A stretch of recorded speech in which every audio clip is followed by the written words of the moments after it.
Welcome back, Dr. Milo Wolf today, PhD in exercise science, breaking down Chris Bumstead's training. Specifically, we're reacting to him training chest. Chris Bumstead is highly successful within the bodybuilding realm, having won, I think, 5 Mr. Olympia titles at this point in classic physique.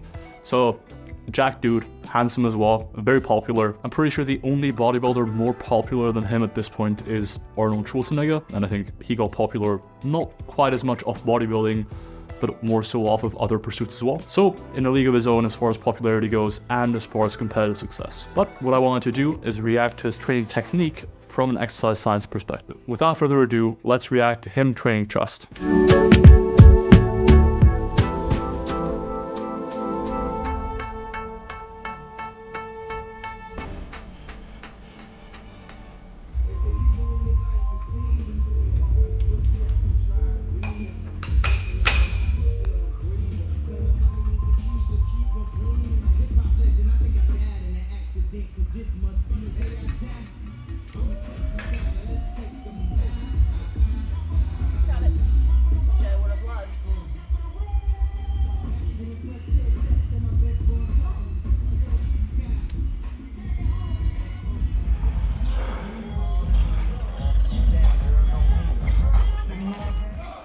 Alright, first off, looks like he's starting off the session with a relatively comprehensive shoulder warm-up. Totally fine, not sure it's required or necessary, but getting the upper body warm before training it is a good idea. Equally, he would probably be just fine just doing the actual movement for a few warm-up sets instead, but it's not the end of the world here.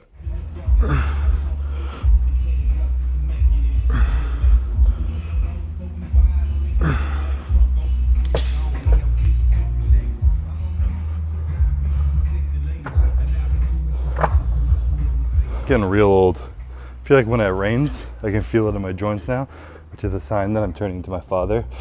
He's in his 60s, I'm in my 20s, so pretty much the same thing as a bodybuilder, but trying to warm up, just get my joints ready to rock, because I want to go heavier than 120s. Last week I did 3 sets of 120, so I have to go up at least 10 pounds this week, hit the 130s, and yeah, that's about it. I might swap the pull downs for pull-ups this workout, because we're having an event for Raw. We're opening up our big gym in the other city where our warehouse is, and we're gonna have a big event, and on the Monday it's gonna be Memorial Day, so we might do a Murph, and I still don't think I'm gonna do it because I can't do more than 10 pull-ups at a time, and after doing 3 sets I can only do 2, and I can't run a mile, and I have to run 2 miles for that, and I can't do those push-ups or air squats that are in it, so I might be moral support on a little electric scooter, cheering people on. I feel like Calvin or our other sales guy Stefan are probably gonna win this thing, and I'm just gonna be a cheerleader. So regardless, I want to start doing more pull-ups, so I'm going to do those after this, but that's what's going on. So stay tuned for that event though, because we're going to do like a little meet and greet, little seminar. First, early access to check out our new gym when it's built, and then a little endurance run / Murph thing on the Monday. So give us some more information soon.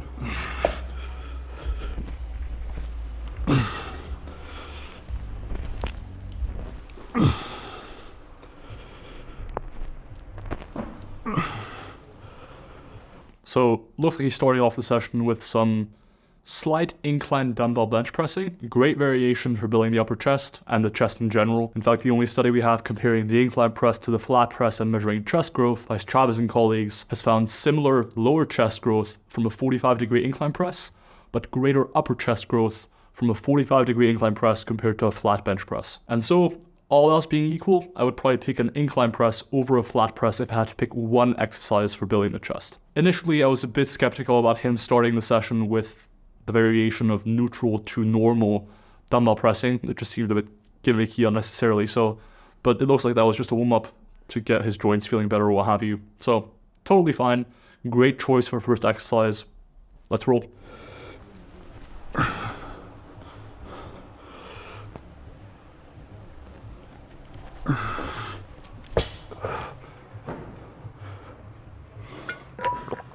Word for the wise when warming up.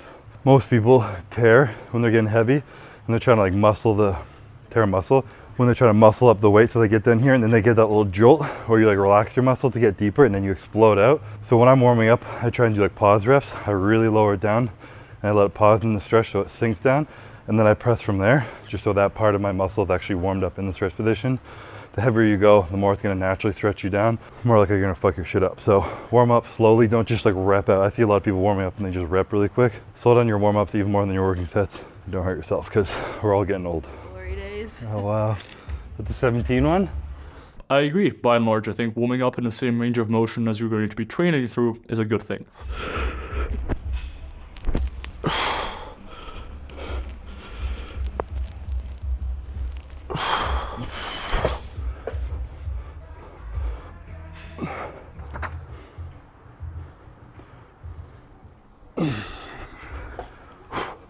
I think I got a little ahead of myself. Want to do 140s here, but they're in my hands. I'll fuck my shit up.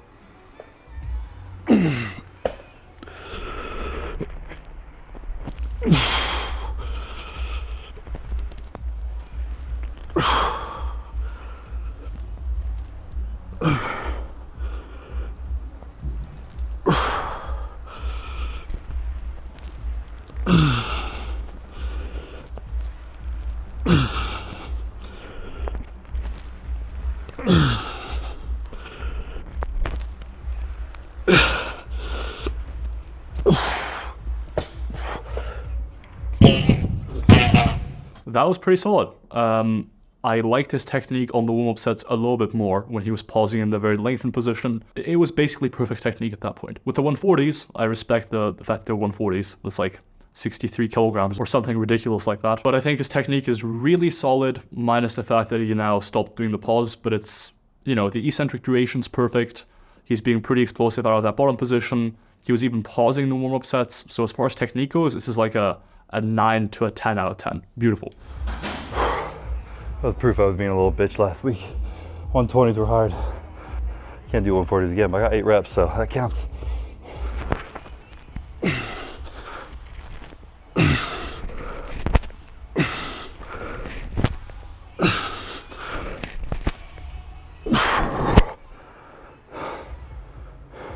So it looks to me here like he's supersetting dumbbell pressing and pull-ups. I think that's a great option, especially if you're trying to save time. Ultimately, the pull-up and the incline dumbbell bench press don't use similar muscle groups. The incline chest press uses mostly chest, upper chest, triceps, front delts, whereas the pull-up uses mostly lats, teres major, some of back muscle, biceps, and rear delts.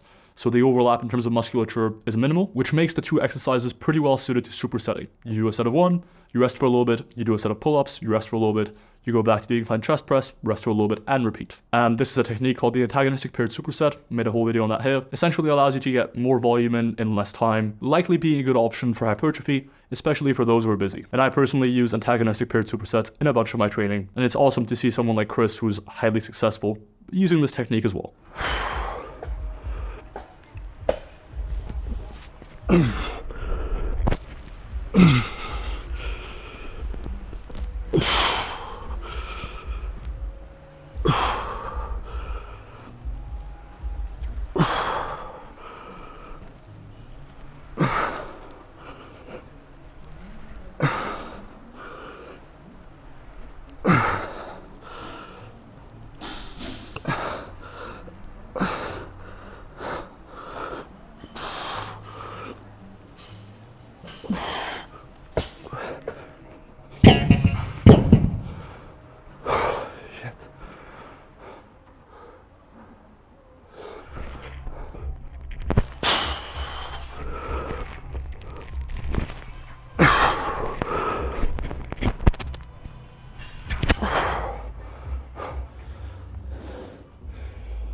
Pull-up technique is pretty solid. I think he's getting a full stretch on each rep, which is not the case for a lot of people doing pull-ups, so that's awesome. He's not being too pedantic about the top position, which is a short muscle length, so not as important anyways. So pretty solid technique. It looks like he's getting relatively few reps, which, given his body weight, kind of normal. It's hard to do pull-ups when you're 220, 240, 260 for a lot of people. Like I weigh around 220 at the moment, and I can get maybe 12, 15 good pull-ups. So really awesome technique on both the pull-up and on the incline dumbbell press. My bench is crooked. It's gonna fuck me up.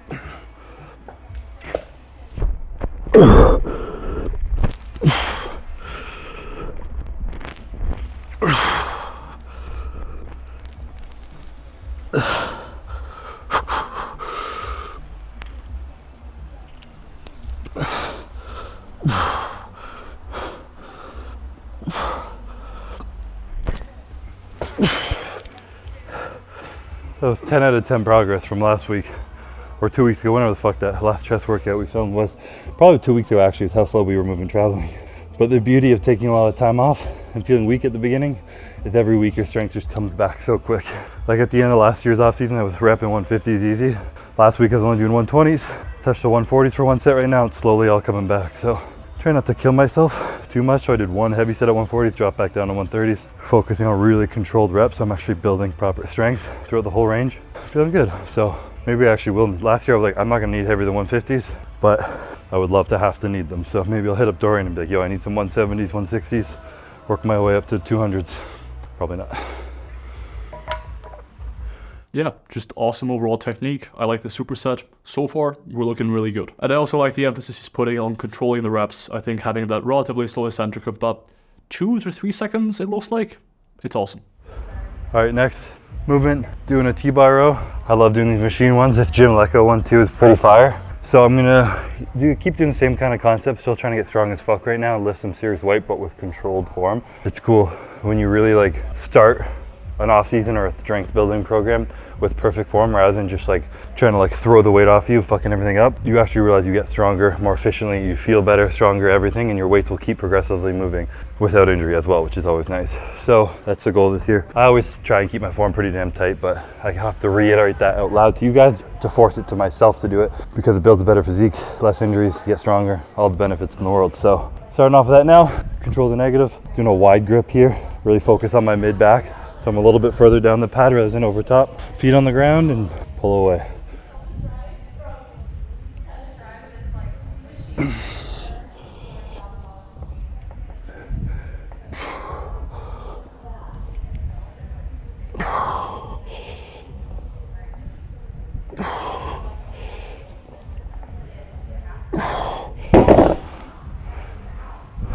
Two great things here. One, I think the idea of starting with a really solid technique when you're starting a new block, great idea.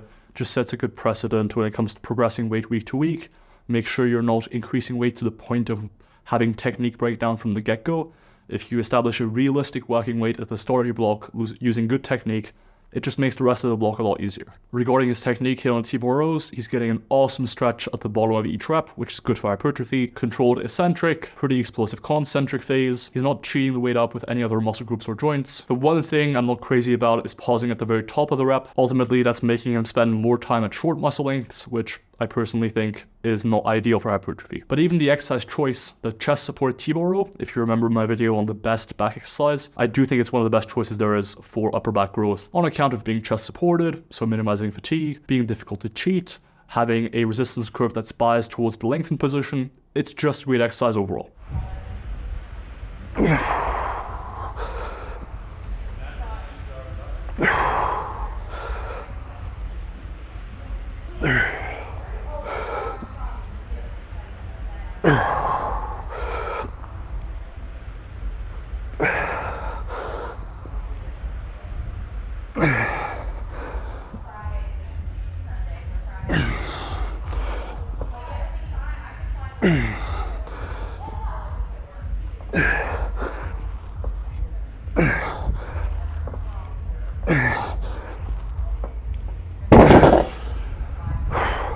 And here what you could see Chris do is do lengthened partials at the end of the set when he couldn't quite get a full rep anymore. I think it's probably a good idea. Is it as good as lengthened partials on a principled level? No. But we do have a new study that compared in the calves one leg doing calf raises and simply ending the set when he couldn't get another full rep to another leg doing calf raises as well.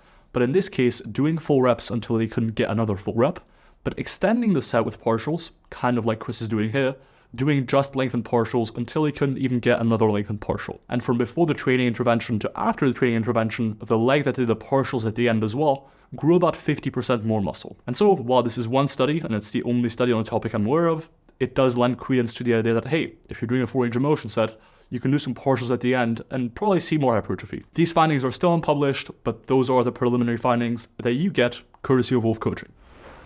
All right, I realized I took my mic off and I left it over there and I just explained what I was doing. So essentially, doing the pure iron, I always forget what it's called, the pure iron machine over here. This is one of their incline presses that I think it's a prototype still, but it's pretty much perfect. it allows you to kind of connect both sides of it, so you can either do one arm or two arm at a time. Because I have a fucked up lopsided shoulder, I like doing one arm at a time. Same concept with the dumbbell, make sure everything's symmetrical. But I'm keeping it super controlled. It's pretty light, but I went really heavy with the dumbbells. So I'm gonna do a little bit of rest pause. We just filmed the last set with no volume, like I said, so this is my last set. I'm gonna aim for like at least 10, pause for like 10-15 seconds, and then do an AMRAP. Oh wow, I sound so CrossFit when I say the word AMRAP. Might do the CrossFit Games this year.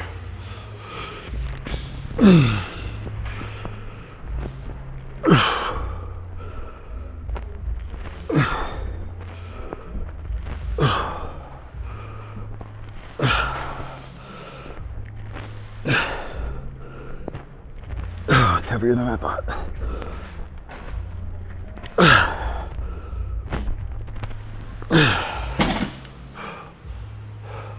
Feels way harder than I thought, so if I can get even 4 reps here, I'll be proud.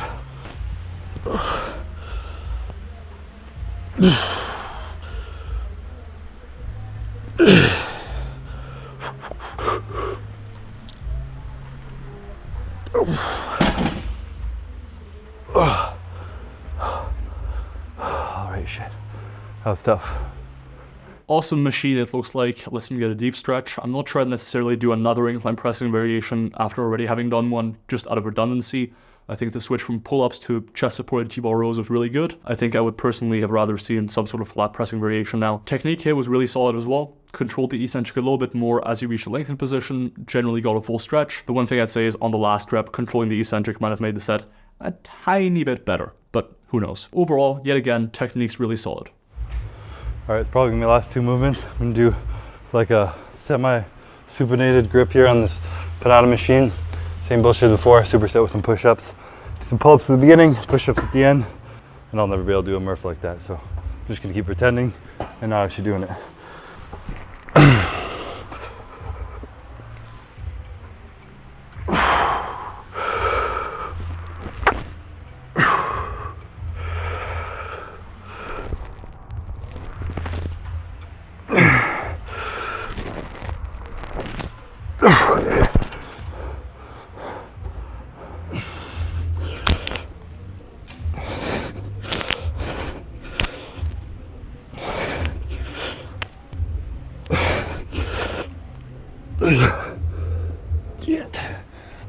When I was a kid, I remember I had the perfect push-ups, these little things that like twisted and you'd hold the grip and do push-ups.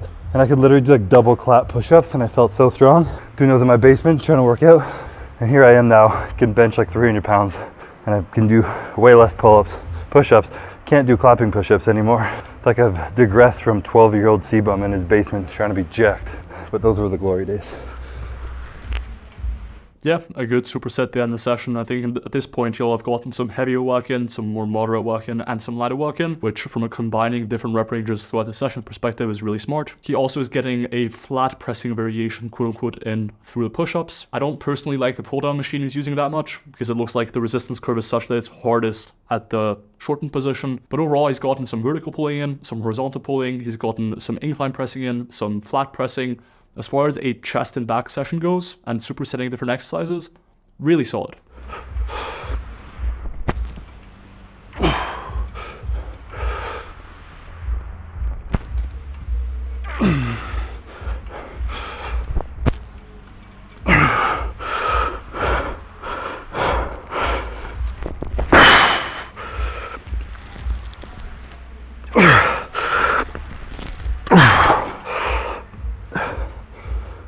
Once again on this exercise is going past failure, doing some lengthened partials. Not a huge fan of pausing in the shortened position, just like for the rows, but honestly, pretty good. And yet again, his tempo is solid. He's getting a full stretch on each rep, so he's doing a good job as far as technique goes.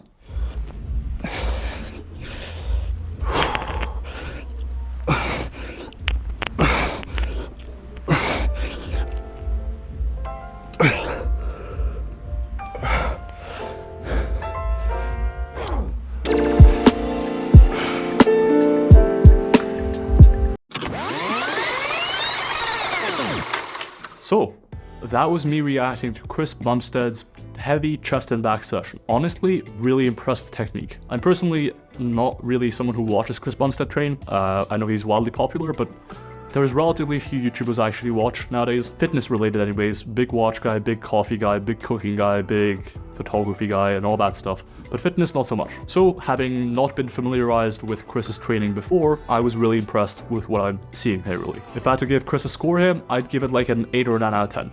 Really solid. There's a few things I'd change about the session design. Like, for example, I would try pausing on the incline dumbbell press. I would remove the pauses from the T-bar row and the pull down when it came to the shortened position. I would potentially change his push-up to a deficit push-up. But otherwise, honestly, everything else was pretty much on point. The explanations he gave for stuff were generally on point as well. And so like, yeah, I'm really feeling this. And I feel like if you're watching Chris BUMSTEAD, you're actually getting a decent information source. That is the video. If you enjoyed this video, please consider commenting, liking, subscribing. Let me know down below who else you want to see me react to. If you're not yet subscribed, please do hit the subscribe button. I know half of you watching this right now aren't subscribed. Hit the bell as well so you get notified whenever I release a video. If you'd like me to coach you, consider checking out the link above, and we can make that happen. And in the meantime, have a great day. Take care of yourself. Peace.